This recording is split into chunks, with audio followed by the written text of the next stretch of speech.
What's up, guys? It's Spencer Hoyt here for you today, and today I'm going to be talking about mental health and my journey and how I've learned to overcome it. If you stay tuned and watch this video, I promise you won't be disappointed. I hope you guys learn something from it and become more aware of what mental health is and be able to find better ways to help other people in your life. Once again, thanks for watching, and this is my story.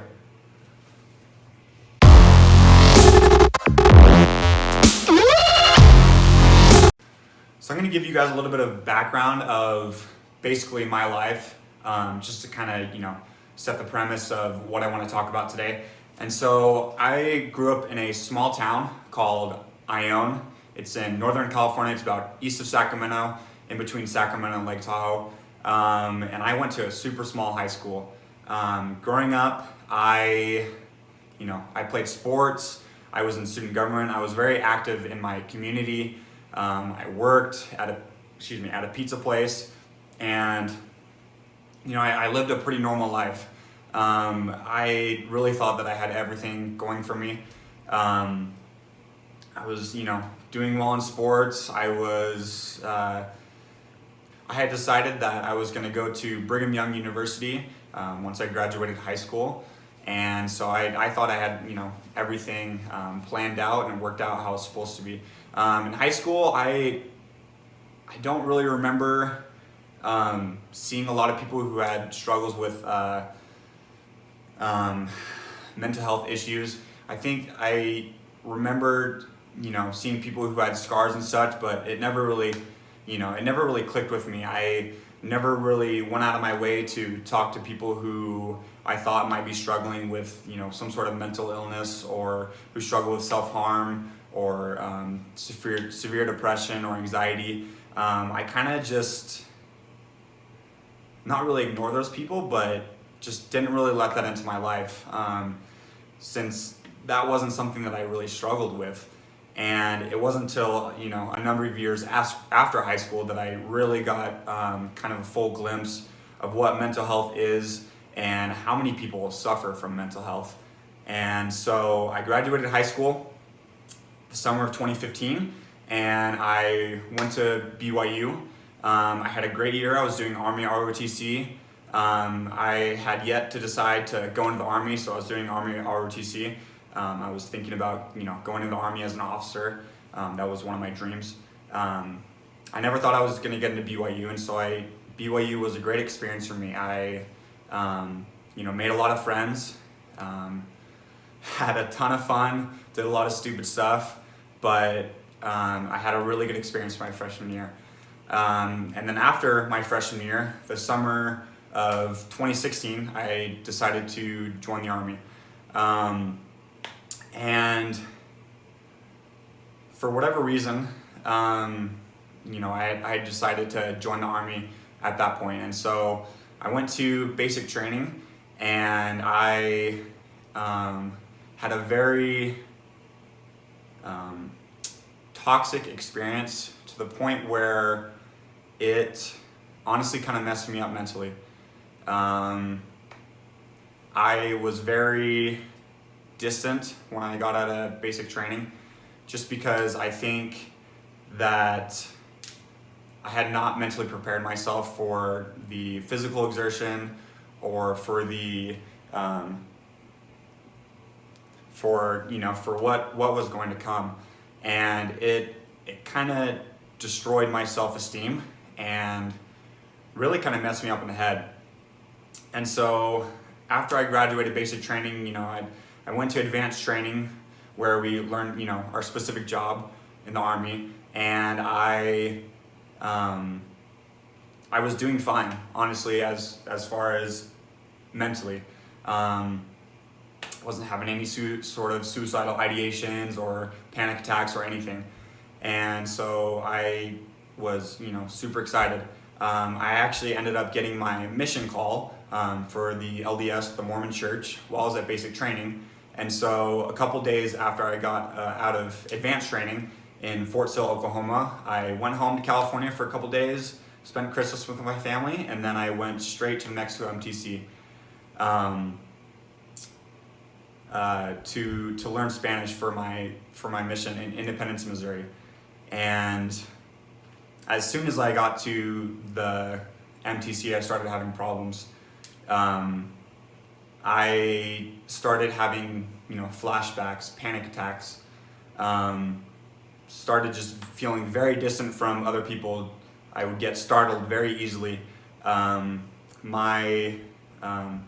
roommates at the time, who were other missionary companions, kept on telling me, they're like, dude, like you keep screaming in your sleep, or you'll jump out of your bed and you'll yell like, yes, Drill Sergeant, or something like that, and just like very like out of the ordinary things. And so I eventually it kind of just got worse and worse, and so I decided to meet with my mission president, the person that was over me at that time, and I told him everything I was experiencing, and we talked about it, and he and I decided that I should keep serving my mission and just keep doing the best that I could. And so after a couple weeks, I got out into my mission field. I got to Independence, Missouri, and I started teaching the gospel. And the problems didn't stop. I started having severe panic attacks almost every single night. And because I had never dealt with any sort of mental illness before, I had no idea what they were. I would think that Satan would be attacking me just because I would be so caught up in these memories, these flashbacks, that I wouldn't be able to move for an hour or 2 hours. And so I was really having a hard time, and I wasn't able to sleep because I was having nightmares every single night. And so after a number of weeks, of basically no sleep, endless panic attacks, and severe depression, I woke up one morning and I started having severe suicidal ideations, and which was very strange for me because I have never experienced anything like that. And so I honestly was kind of freaking out. I didn't know what to do. I didn't know who to turn to for help. I was really frustrated because I was doing my best. I was following all the rules on my mission as best as I could, and I was frustrated at God because I was doing my best, and yet all these things were happening to me, and I didn't understand why or even understand what they were. And so the suicidal ideation continued all day, and later that night I started to make a plan in my head of how I was going to do it. And that's when I decided, okay, I really need to tell someone. I need to let someone know that I'm really struggling, and that I really need to get some help.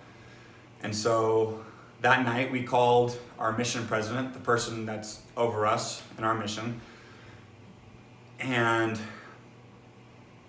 told him, I was like, my companion told him that I was having suicidal ideations, and so my mission president said we were going to have an emergency meeting the next day. Sorry.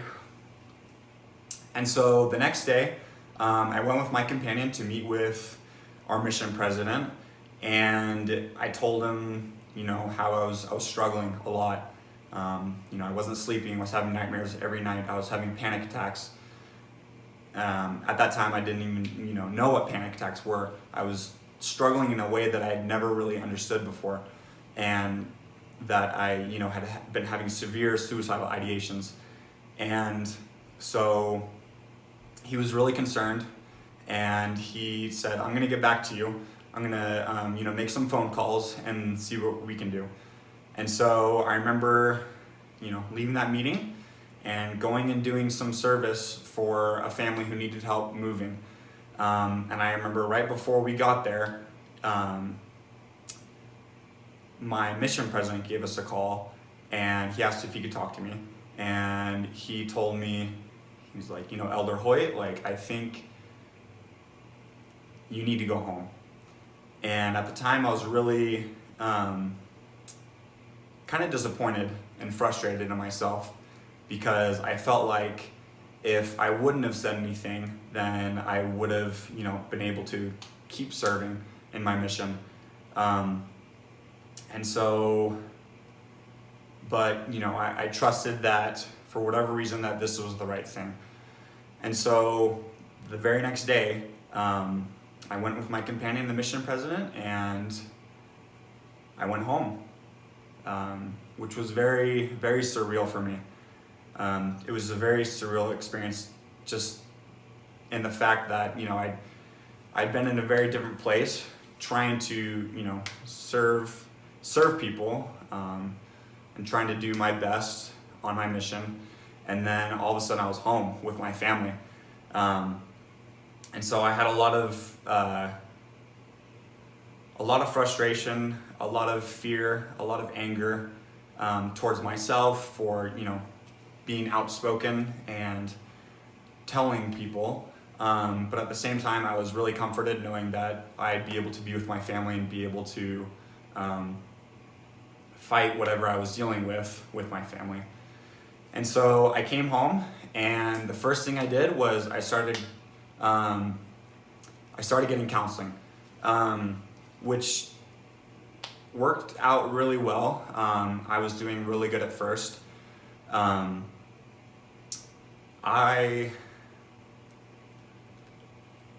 counseling definitely helped a lot, and then the counselor suggested that I go on medication.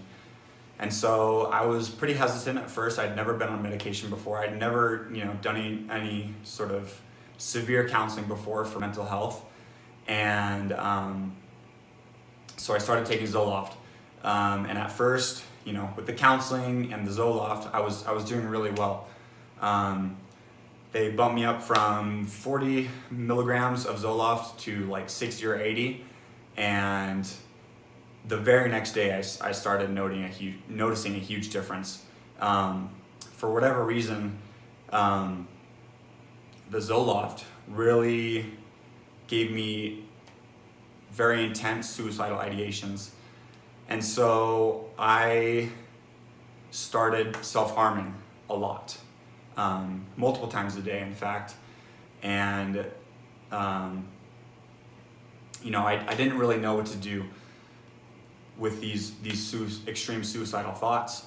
And at the time I had moved back to Utah, and so I was going to school, living with, roommates who I didn't know super well. And so I was kind of in a very isolated place. And I had a lot of depression, a lot of anxiety. And on top of that, I had to deal with all these suicidal thoughts that were constantly being bombarded into my mind. And so every single day I would either cut or I would burn every single day for a number of months. And for me at the time, burning or cutting would release that tension in my mind and help me get rid of the suicidal thoughts. And at the time, it was the only thing that I could do to get rid of those suicidal thoughts. And so I would continue to self-harm every single day. I remember at that time I was very, very anxious of what other people thought of me. I never wore short sleeve shirts. I always wore long sleeve shirts. When I went to the gym, I would always wear a sweatshirt and pants, just because I didn't want people to see my self-harm wounds or my scars. I was very self-conscious about that. And I was so self-conscious about it that I would literally be at the gym and would have panic attacks at the gym, just because I was afraid someone was going to see and someone was going to ask me about it. And so I would be in the gym, crying to myself for an hour, 2 hours by myself. And people would come up to me and be like, "Hey, are you okay?" And I would, of course, lie. Say, "Yeah, no, I'm fine." Get back to my workout. And so this happened this went on for a number of months. And for whatever reason at the time, I decided I wasn't really going to tell anyone how much I was struggling. I didn't want to tell my family because I wanted them to think I was I was okay. I didn't want to tell too many of my friends, just because I thought that they would think I was weak, and that they would send me to the hospital or something, or some sort of mental facility, because I was self-harming so much. And so this went on for a number of months, to the point where the self-harm was not, it wasn't working anymore, to ease my suicidal thoughts. So one night, I was having extreme suicidal thoughts. I had already self-harmed, 2 or 3 times that day, and it wouldn't leave. No matter what I did, the suicidal ideations would not leave. And that night, I had multiple panic attacks, due to, nightmares and anxiety of, my experiences at basic training, and just thinking that I was worthless, just severe, and deep depression. And I was in a very, very dark place. And so my mind at that time was like, you just end it, right? Like, that's people who deal with suicidal ideations, that's kind of like an escape for them.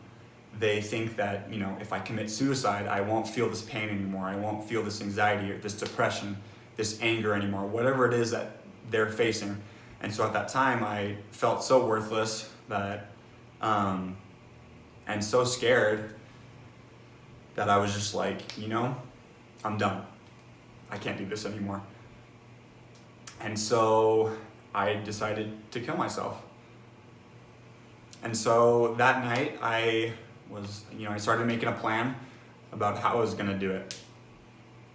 And so that night I went into my dorm room, my apartment, and I started mixing all sort of, I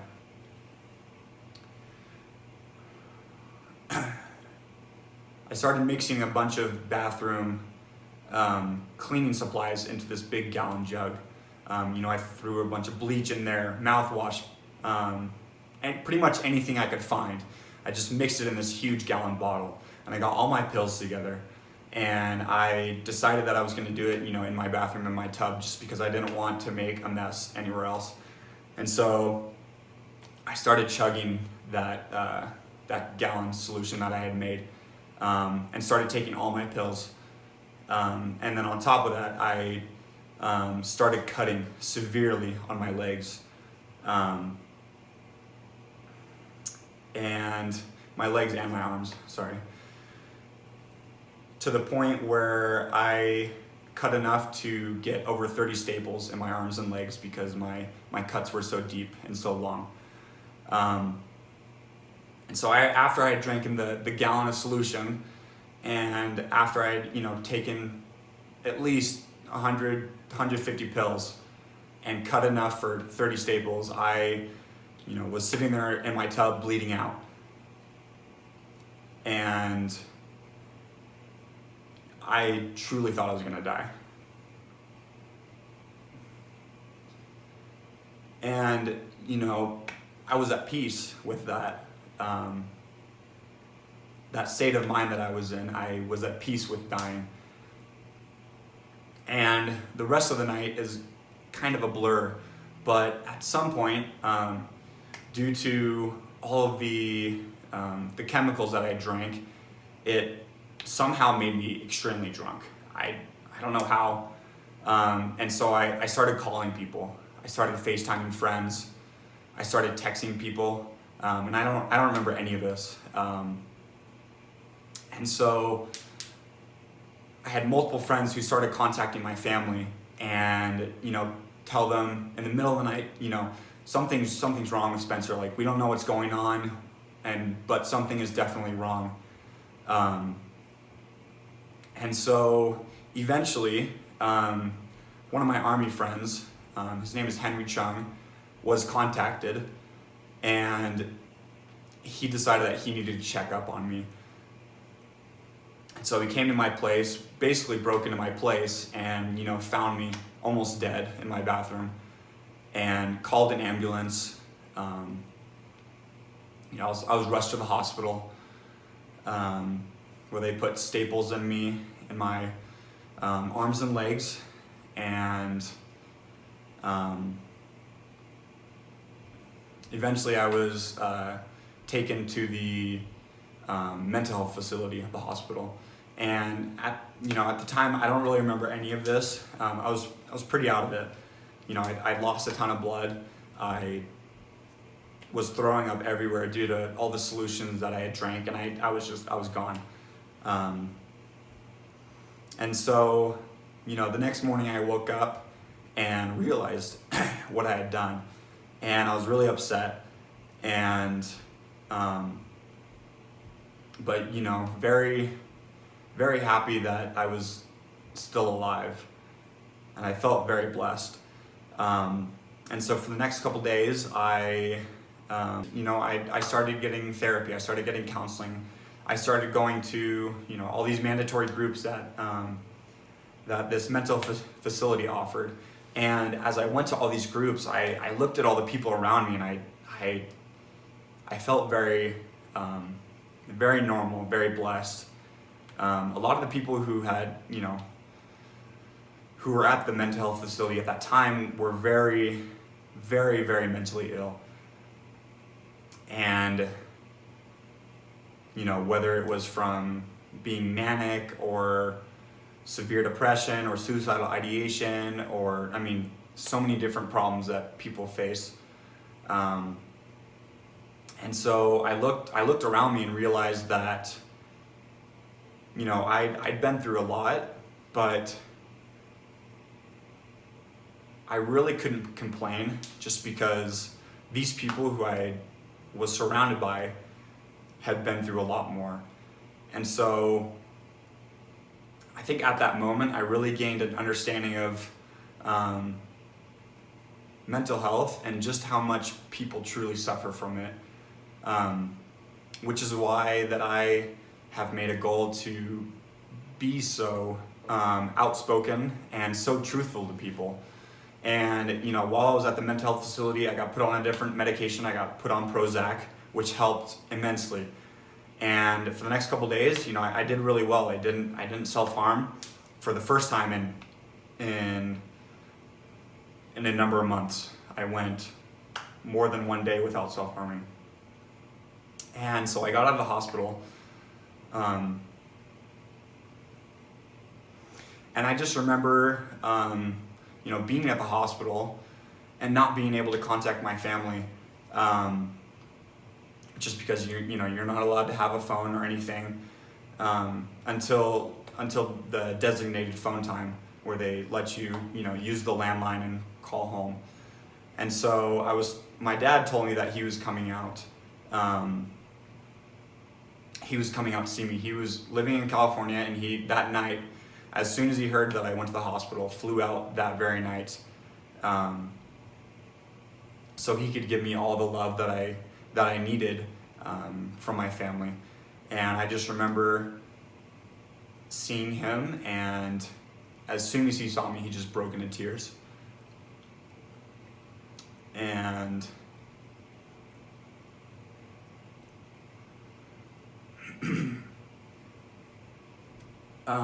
I have only seen my father cry a number of times. And so when I saw my father and my sister, who are very important people to me, just break down, I realized how much I needed to fight this. Because if I would have succeeded with this with my suicide, it would have destroyed my family. And not very many people, and honestly that broke my heart, seeing how distraught my family was and how much pain I would have brought them if I would have succeeded with ending my life. And so at that moment I decided that I needed to change, and I needed to try harder, and I really needed to fight. And I needed to be open no matter what people thought of me. And so I got out of the hospital, and I started going to more counseling. I started telling more people and creating a better support group, people who could help me in my times of need. And eventually, with medication and with more counseling, I started doing a lot better. But I still couldn't kick the self-harm. And so I would still be self-harming multiple times a week, just because after, doing it for so long, it became an extreme addiction, to the point where if I would be at work, and I used to work at a restaurant, and if I would accidentally cut my thumb and feel that pain, my body would shake and crave that pain, until I gave it to myself. It's the strangest sensation, and it's very difficult to explain, but the self-harm was just extremely, extremely addicting. More addicting than anything I've ever done in my entire life. And so, as I learned to deal with my PTSD and cope with my depression and fight my urges of self-harm, I started finding other ways to be able to, help myself. Whether that was, hanging out with friends or going to the gym or whatever it was. And I realized that I needed to start making a routine. And so I started going to the gym every single day, for sometimes 2-3 hours, just so I could feel that pain that my body desired, and I could get it out of my system, if that makes sense. With time and with counseling, everything started to get better, slowly but surely.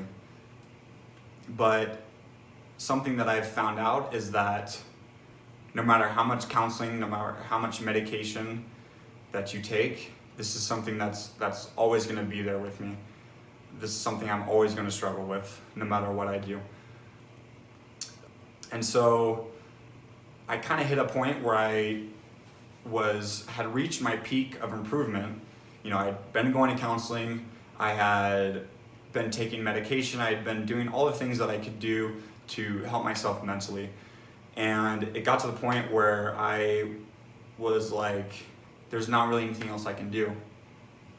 And so I thought long and hard about it, and I realized that, before my suicide attempt, the moments that I had felt very secure and not self-conscious was the moments when I was 100% truthful with people.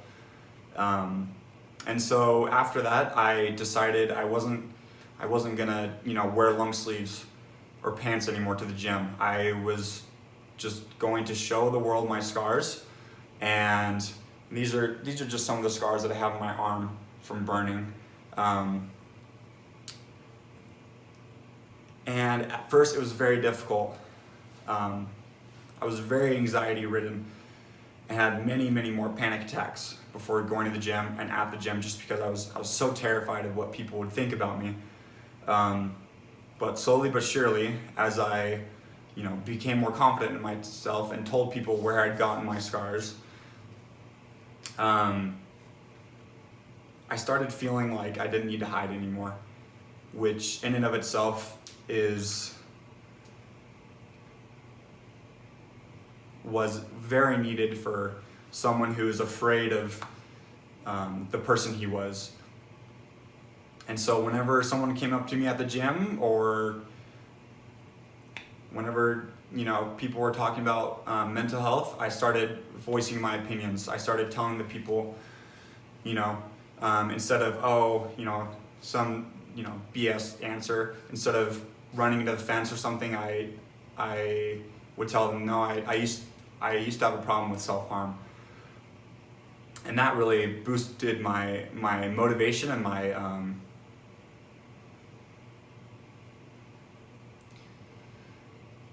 my ability to be able to fight my mental health. And so after a while, I decided that I just, as many times as I could, I was going to tell my story. I was going to let people know that people who might look ordinary, people who, wear normal clothes and look normal, still have problems.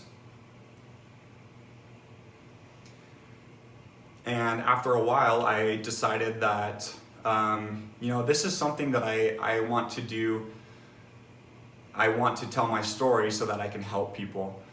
And so a number of months ago, when I was home in California, I had moved home for a number of months because I wasn't going to school, and I just needed to get some more counseling with and be with my family.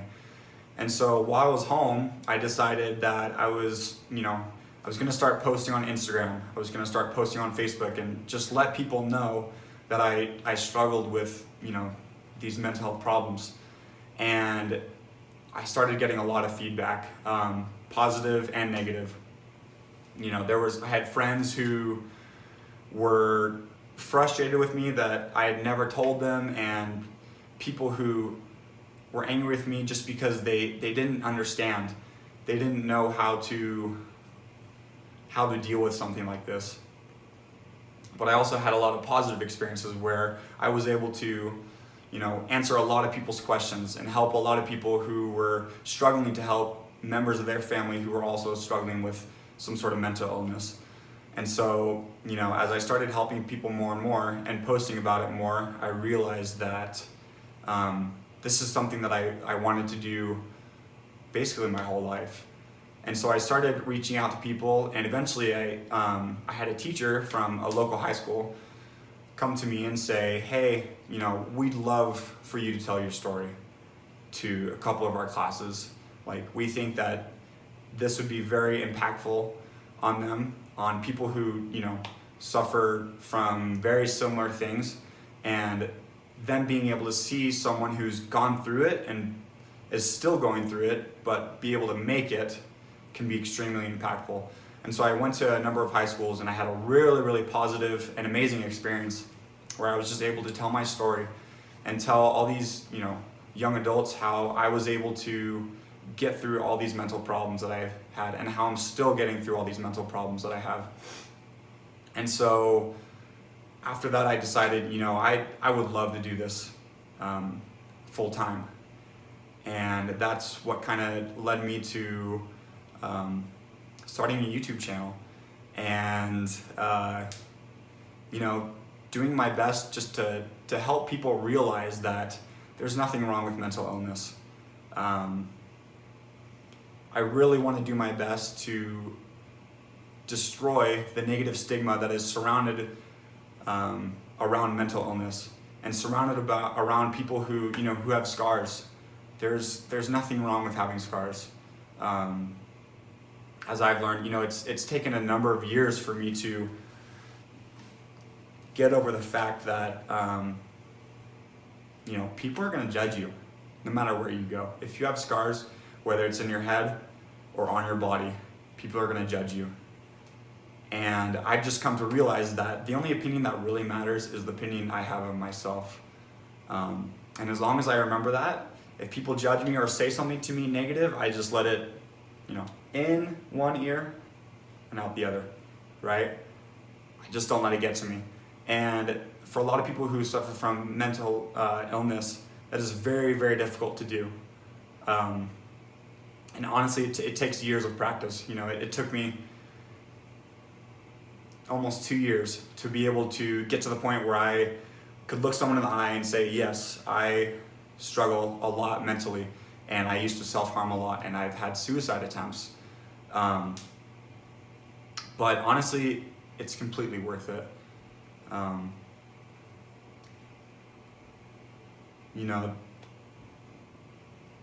The things that we fight in our life are put there for a reason, whether we understand them or not.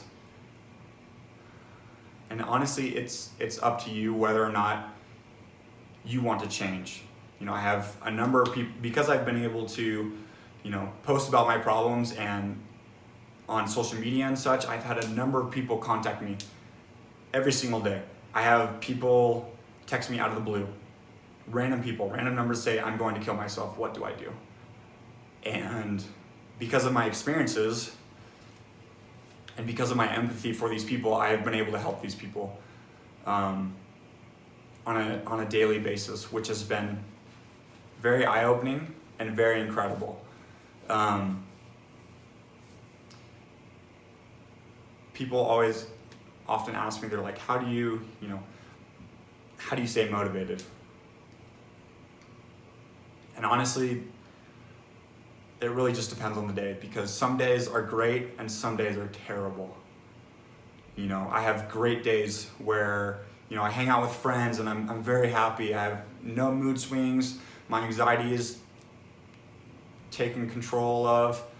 I am not depressed. I have no panic attacks. I have no urges to self-harm or anything. And then literally the very next day, I will wake up having suicidal ideations and just cut or burn and not know what to do with myself.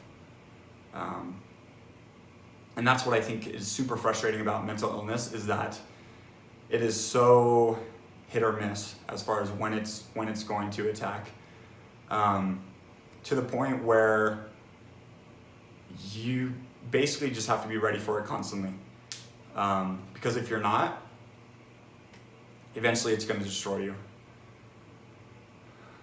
which honestly is kind of scary to think about, but it's the reality.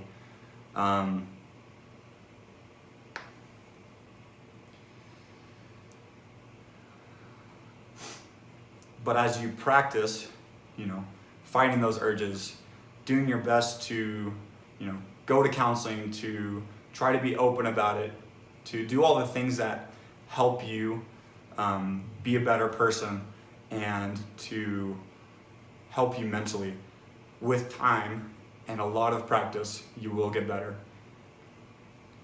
And that's something that I've been able to experience in my own life.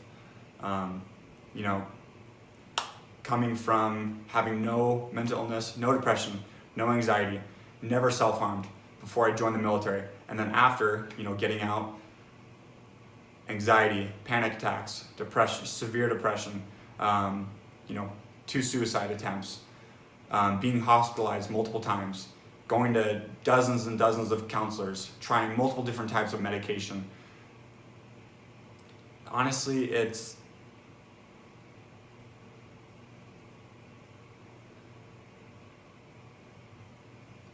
this is something that can affect everyone.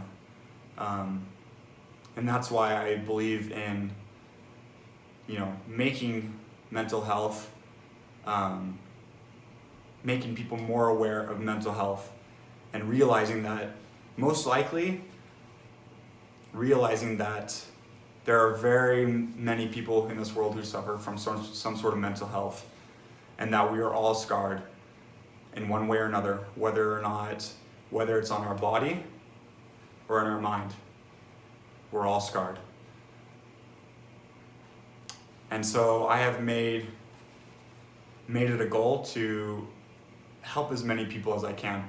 And as I've done this, I've been very blessed to be able to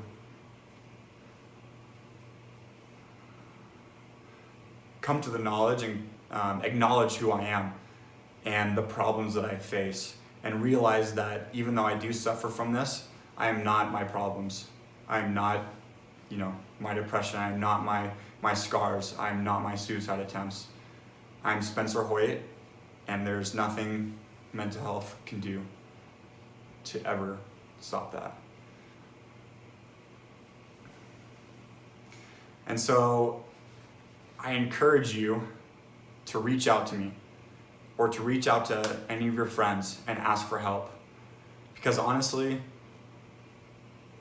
if you are suffering and you don't ask for help, it's not going to get any better. And I learned that personally. It took a suicide attempt to be able to figure that out. It almost cost me my life to figure out that you can't just do this on your own. Maybe there are people that can, but I surely can't. Most definitely not. And there's nothing wrong with reaching out for help.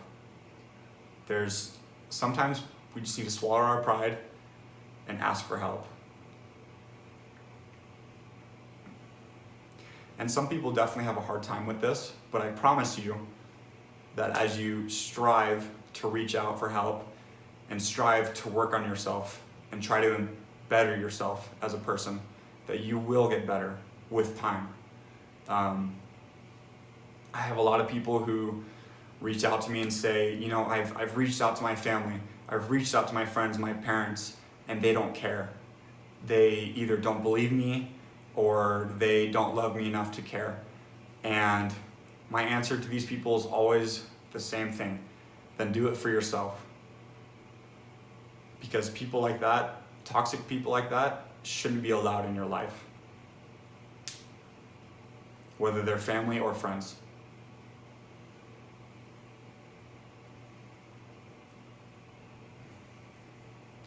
And as someone who, you know, struggles mentally, the person that always has to be there for you is yourself. And if that person is there for you and you keep on doing your best and you keep on striving to be a better person, you will get better with time. The mental health will probably never go away. Your problems will never go away. I will always want to self-harm. No matter what I do, my mind is always going to go to cut when I am stressed.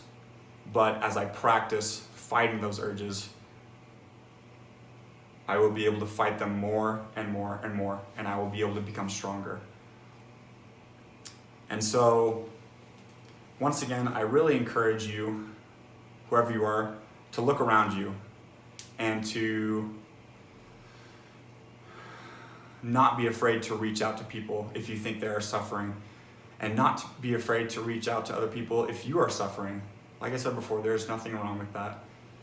And so I have made it a goal and a dream in my life to get rid of the negative stigma surrounded by mental health, and to do my best to educate people so that people can be aware of what mental health is, how they can fight it, and how they can help others.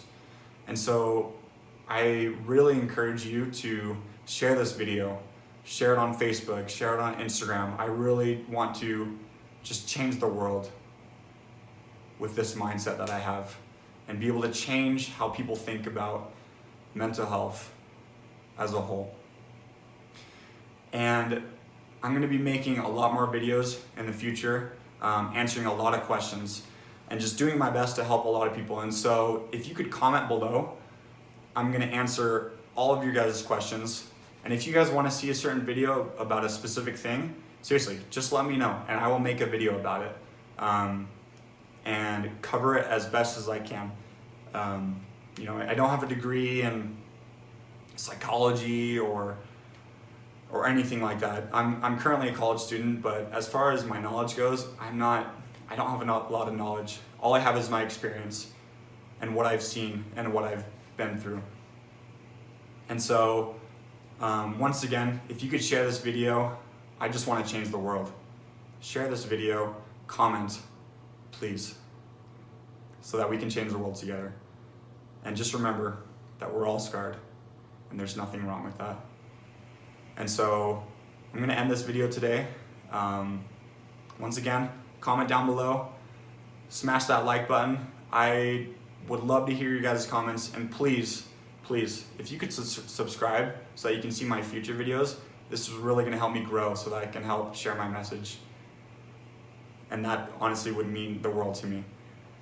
And so, once again, we're all scarred. There's nothing wrong with it.